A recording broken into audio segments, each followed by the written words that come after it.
Chapter 7. Stop fidgeting, Devin says. I'm not fidgeting. He loops his arm through mine as he walks me toward the elevator. Yes, you are. And if you pull that top up over your cleavage one more time, it'll defeat the whole purpose of your little black dress. He grabs my top and yanks it back down, and then proceeds to reach inside to adjust my bra. Devin. I slap his hand away and he laughs. Relax, Lily. I've touched way better boobs than yours and I'm still gay. Yeah, but I bet those boobs were attached to people you probably hang out with more than once every 6 months. Devin laughs. True, but that's half your fault. You're the one who left us high and dry to play with flowers. Devin was one of my favorite people at the marketing firm I worked at, but we weren't close enough to where we actively became friends outside of work. He stopped by the floral shop this afternoon and Alyssa took to him almost immediately. She begged him to come to the party with me, and since I didn't really want to show up alone, I ended up begging him to come, too. I smooth my hands over my hair and try to catch a glimpse of my reflection in the elevator walls. Why are you so nervous? He asks. I'm not nervous. I just hate showing up to places where I don't know anyone. Devin smirks knowingly and then says, What's his name? I release a pent-up breath. Am I that transparent? Ryle. He's a neurosurgeon. And he wants to have sex with me really, really bad. How do you know he wants to have sex with you? Because he literally got down on his knees and said, Please, Lily. Please have sex with me. Devin raises an eyebrow. He begged? I nod. It wasn't as pathetic as it sounds. He's usually more composed. The elevator dings and the doors begin to open. I can hear music pouring from down the hallway. Devin takes both of my hands in his and says, So what's the plan? Do I need to make this guy jealous? No, I say, shaking my head. That wouldn't be right. But. Ryle does make it a point every time he sees me to tell me he hopes he never sees me again. Maybe just a little? I say, scrunching up my nose. A smidge? Devin pops his jaw and says, Consider it done. He puts his hand on my lower back as he walks me out of the elevator. There's only one visible door in the hallway, so we make our way over and ring the doorbell. Why is there only one door? He says. She owns the whole top floor. He chuckles. And she works for you? Damn. Your life just keeps getting more and more interesting. The door begins to open, and I'm extremely relieved to see Alyssa standing in front of me. There's music and laughter pouring out of the apartment behind her. She's holding a champagne glass in one hand and a riding crop in the other. She sees me staring at the riding crop with a confused look on my face, so she tosses it over her shoulder and grabs my hand. It's a long story, she says, laughing. Come in, come in. She pulls me in and I squeeze Devin's hand and drag him behind me. She continues pulling us through a crowd of people until we reach the other side of the living room. Hey, she says, tugging on Marshall's arm. He turns around and smiles at me, then pulls me in for a hug. I glance behind him, and around us, but there's no sign of Ryle. Maybe I got lucky and he got called into work tonight. Marshall reaches out for Devin's hand and shakes it. Hey, man. Good to meet you. Devin wraps an arm around my waist. I'm Devin, he yells over the music. I'm Lily's sexual partner. I laugh and elbow him, then lean into his ear. That's Marshall. Wrong guy, but nice effort. Alyssa grabs my arm and starts to pull me away from Devin. Marshall begins speaking to him, and my hand is reaching out behind me as I'm being pulled in the opposite direction. You'll be fine. Devin yells. I follow Alyssa into the kitchen, where she shoves a glass of champagne in my hand. Drink, she says. You deserve it. I take a sip of the champagne, but I can't even appreciate it now that I'm getting a look at her industrial-sized kitchen with 2 full stovetops and a fridge bigger than my apartment. Holy shit, I whisper. You actually live here? She giggles. I know, she says. And to think, I didn't even have to marry him for money. Marshall had $7 and drove a Ford Pinto when I fell in love with him. Doesn't he still drive a Ford Pinto? She sighs. Yeah, but we have a lot of good memories in that car. Gross. She wiggles her eyebrows. So. Devin is cute. And probably more into Marshall than me. Aw. Man, she says. That's a bummer. I thought I was playing matchmaker when I invited him to the party tonight. The kitchen door opens and Devin walks in. Your husband is looking for you, he says to Alyssa. She twirls her way out of the kitchen, giggling the whole time. I really like her, Devin says. She's great, huh? He leans against the island and says, so. I think I just met the beggar. My heart flutters down my chest. I think the neurosurgeon has a better ring to it. I take another sip of my champagne. How do you know it was him? Did he introduce himself? He shakes his head. Nah, but he overheard Marshall introducing me to someone as Lily's date. I thought the look he gave me was going to set me on fire. That's why I came in here. I like you, but I'm not willing to die for you. I laugh. Don't worry. I'm sure that death glare he gave you was really his smile. They're superimposed most of the time. The door swings open again and I immediately stiffen, but it's only a caterer. I sigh with relief. Devin says, Lily, like my name is a disappointment. What? You look like you're about to puke, he says, accusingly. You really like him. I roll my eyes. But then I let my shoulders drop and I fake cry. I do, Devin. I do, I just don't want to. He takes my glass of champagne and downs the remainder of it, then locks his arm in mine again. Let's go mingle, he says, pulling me out of the kitchen against my will. The room is even more crowded now. There have to be more than 100 people here. I'm not even sure I know that many people. We walk around and work the room. I stand back while Devin does most of the talking. He knows someone in common with every person he's met so far, and after about half an hour of following him around, I'm convinced he's made it a personal game to find someone in common with everyone here. The whole time I mingle with him, my attention is half on him and half on the room, searching for traces of Ryle. I don't see him anywhere and I begin to wonder if the guy Devin saw was even Ryle to begin with. Well, that's odd, a woman says. What do you suppose it is? I look up and see that she's staring at a piece of art on the wall. It looks like a photograph blown up on canvas. I tilt my head to inspect it. The woman turns her nose up and says, I don't know why anyone would bother turning that photograph into wall art. It's awful. It's so blurry, you can't even tell what it is. She walks away in a huff, and I'm relieved. I mean. It's a bit weird. But who am I to judge Alyssa's taste? What do you think? His voice is low, deep, and right behind me. I close my eyes briefly and inhale a steadying breath before quietly exhaling, hoping he doesn't notice his voice has any effect on me whatsoever. I like it. I'm not quite sure what it is, but it's interesting. Your sister has good taste. He steps around me so that he's at my side, facing me. He takes a step closer until he's so close, he brushes my arm. You brought a date? He's asking it like it's a casual question, but I know it isn't.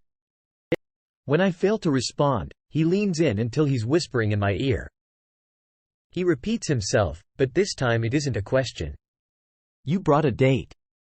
I find the courage to look over at him and instantly wish I hadn't. He's in a black suit that makes the scrubs look like child's play. First I swallow the unexpected lump in my throat and then I say, is it a problem that I brought a date? I look away from him and back at the photograph hanging on the wall. I was trying to make things easier on you. You know? Just trying to make it stop. He smirks and then downs the rest of his wine. How thoughtful of you, Lily. He tosses his empty wineglass toward a trash can in the corner of the room. He makes the shot, but the glass shatters when it hits the bottom of the empty container. I glance around me, but no one saw what just happened. When I look back at Ryle, he's halfway down a hallway. He disappears into a room and I stand here, looking at the picture again. That's when I see it. The picture is blurred, so it was hard to make out at first. But I can recognize that hair from anywhere. That's my hair. It's hard to miss, along with the marine-grade polymer lounge chair I'm lying on. This is the picture he took on the rooftop the first night we met. He must have had it blown up and distorted so no one would notice what it was. I bring my hand to my neck, because my blood feels like it's bubbling. It's really warm in here. Alyssa appears at my side. It's weird, huh? She says, looking at the picture.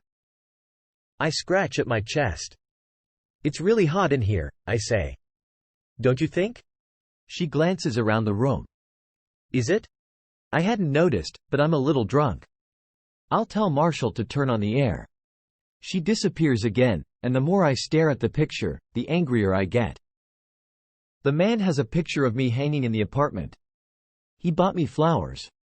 He's giving me attitude because I brought a date to his sister's party. He's acting like there's actually something between us, and we've never even kissed. It all hits me at once. The anger. The irritation. The half glass of champagne I had in the kitchen. I'm so mad, I can't even think straight. If the guy wants to have sex with me so bad. He shouldn't have fallen asleep. If he doesn't want me to swoon, he shouldn't buy me flowers. He shouldn't hang cryptic pictures of me where he lives. All I want is fresh air. I need fresh air. Luckily, I know just where to find it. Moments later, I burst through the door to the rooftop. There are stragglers from the party up here. 3 of them, seated on the patio furniture. I ignore them and walk to the ledge with a good view and lean over it. I suck in several deep breaths and try to calm myself down. I want to go downstairs and tell him to make up his damn mind, but I know I need to have a clear head before I do that. The air is cold, and for some reason, I blame that on Ryle. Everything is his fault tonight. All of it. Wars, famine, gun violence, it all somehow links back to Ryle. Can we have a few minutes alone? I spin around, and Ryle is standing near the other guests.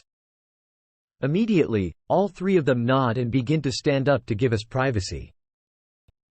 I hold up my hands and say, wait, but none of them look at me. It's not necessary.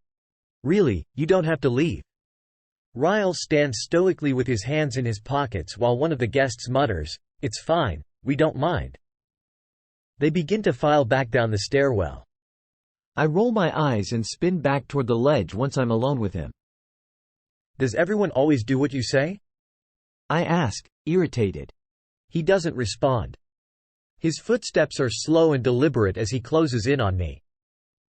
My heart begins to beat like it's on a speed date, and I start scratching at my chest again.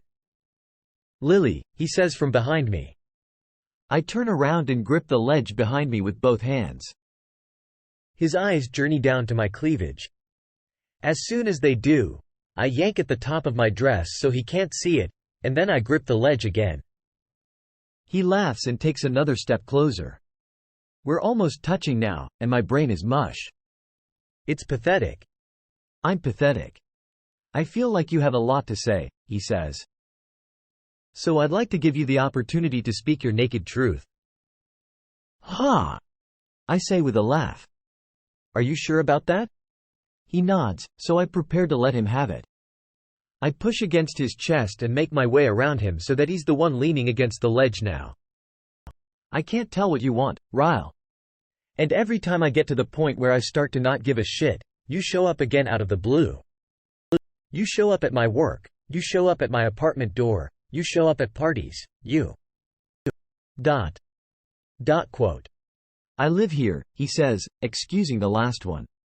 That pisses me off even more. I clench my fists. Aw.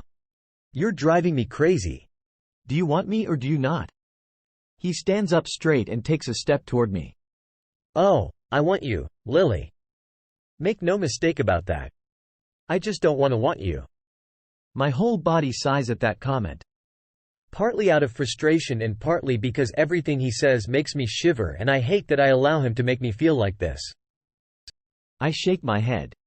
You don't get it, do you? I say, softening my voice. I feel too defeated right now to keep yelling at him. I like you, Ryle. And knowing that you only want me for one night makes me really, really sad. And maybe if this were a few months ago, we could have had sex and it would have been fine. You would have walked away and I could have easily moved on with my life. But it's not a few months ago. You waited too long, and too many pieces of me are invested in you now, so please. Stop flirting with me. Stop hanging pictures of me in your apartment. And stop sending me flowers. Because when you do those things, it doesn't feel good, Ryle. It actually kind of hurts. I feel deflated and exhausted and I'm ready to leave. He regards me silently, and I respectfully give him time to make his rebuttal. But he doesn't. He just turns around, leans over the ledge, and stares down at the street like he didn't hear a single word I said. I walk across the roof and open the door, half expecting him to call out my name or ask me not to leave. I get all the way back to the apartment before I finally lose all hope of that happening. I push through the crowd and make it through 3 different rooms before I spot Devin.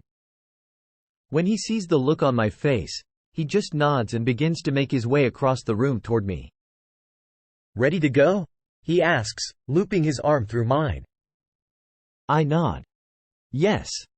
So ready. We find Alyssa in the main living room.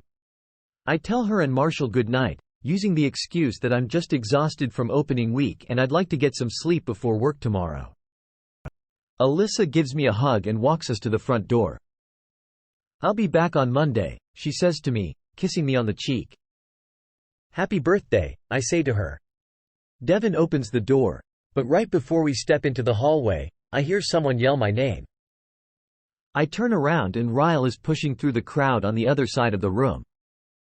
Lily, wait, he yells, still trying to make his way over to me. My heart is erratic. He's walking quickly, stepping around people, growing more frustrated with every person in his way. He finally reaches a break in the crowd and makes eye contact with me again. He holds my gaze as he marches toward me. He doesn't slow down. Alyssa has to step out of his way as he walks straight up to me. At first, I think he might kiss me, or at least give a rebuttal to everything I said to him upstairs. But instead, he does something I'm not at all prepared for. He scoops me up into his arms. Ryle! I yell, gripping him around the neck, afraid he might drop me. Put me down. He has an arm wrapped under my legs and one under my back. I need to borrow Lily for the night, he says to Devin. That okay? I look at Devin and shake my head, wide-eyed. Devin just smirks and says, be my guest. Traitor. Ryle starts to turn and walk back toward the living room. I look at Alyssa as I pass her. Her eyes are wide with confusion. I'm going to kill your brother. I yell at her. Everyone in the entire room is staring now.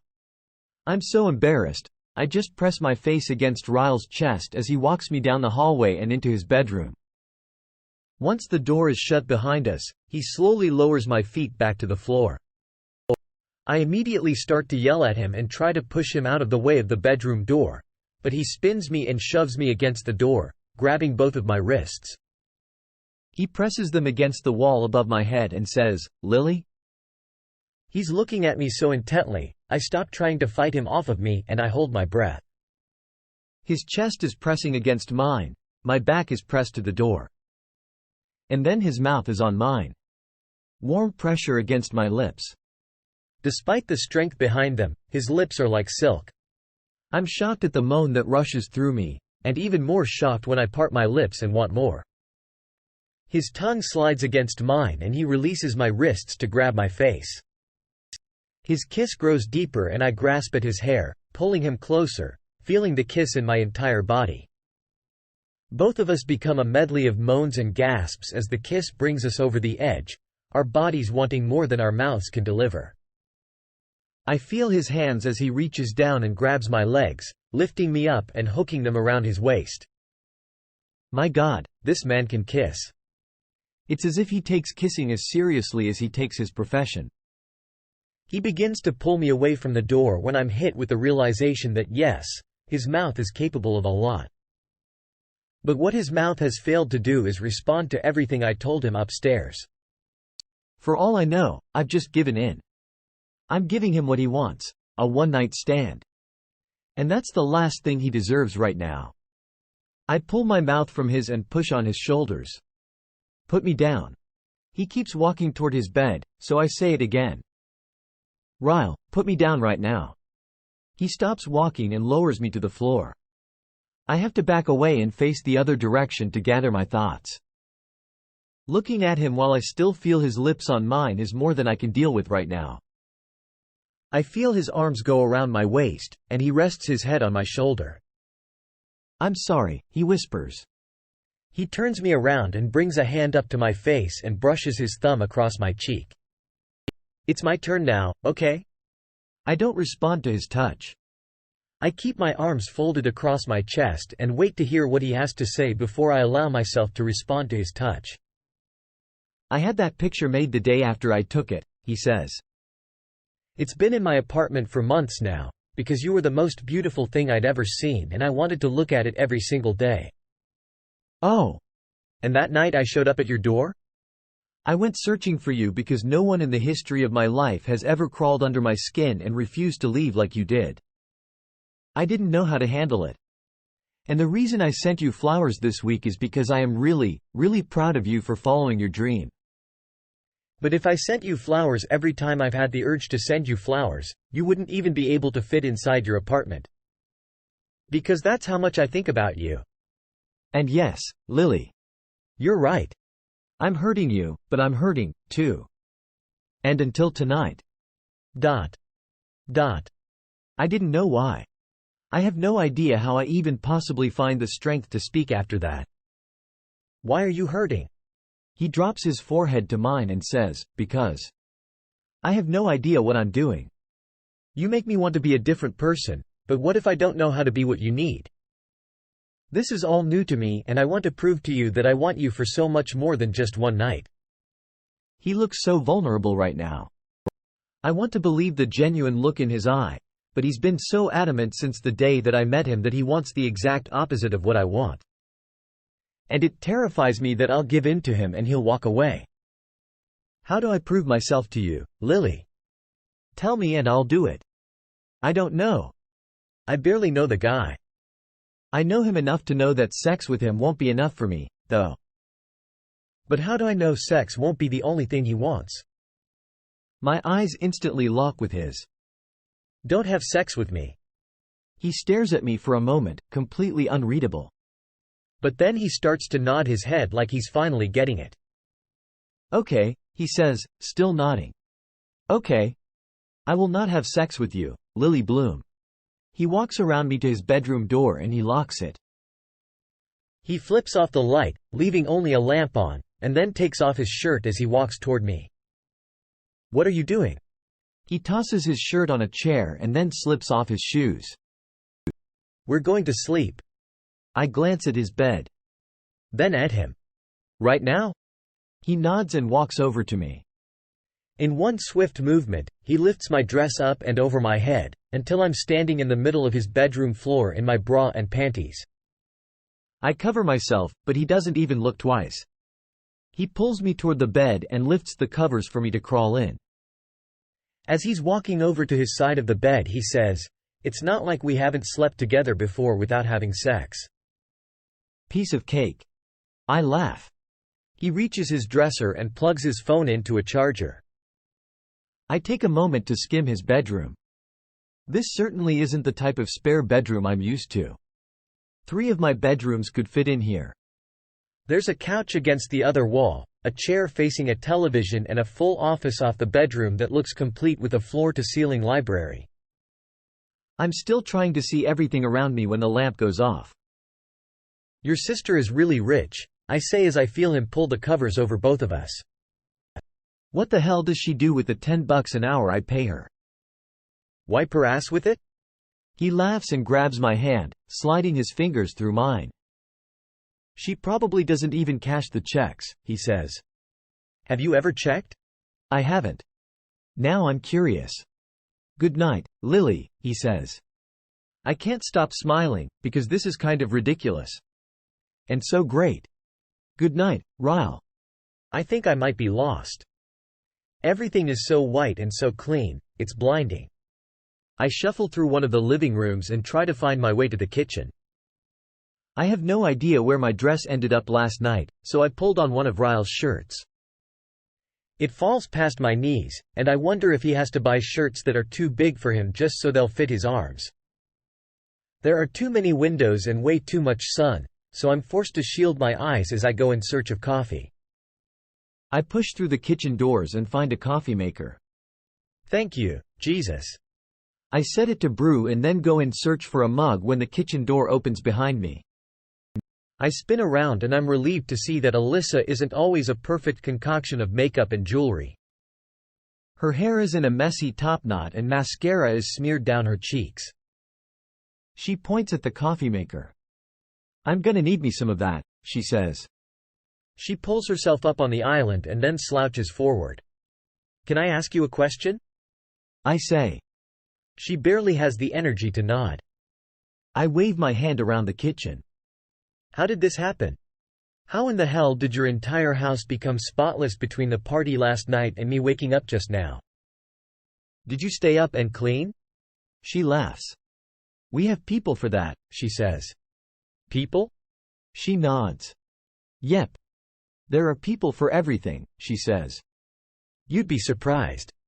Think of something. Anything. We probably have people for it. Groceries? People, she says. Christmas decor? She nods. People for that, too. What about birthday gifts? Like for family members? She grins. Yep. People. Everyone in my family receives a gift and a card for every occasion and I never have to lift a finger. I shake my head. Wow. How long have you been this rich? 3 years, she says. Marshall sold a few apps he developed to Apple for a lot of money. Every 6 months, he creates updates and sells those, too. The coffee transitions into a slow drip, so I grab a mug and fill it up. You want anything in yours? I ask. Or do you have people for that? She laughs. Yes. I have you, and I'd like sugar, please.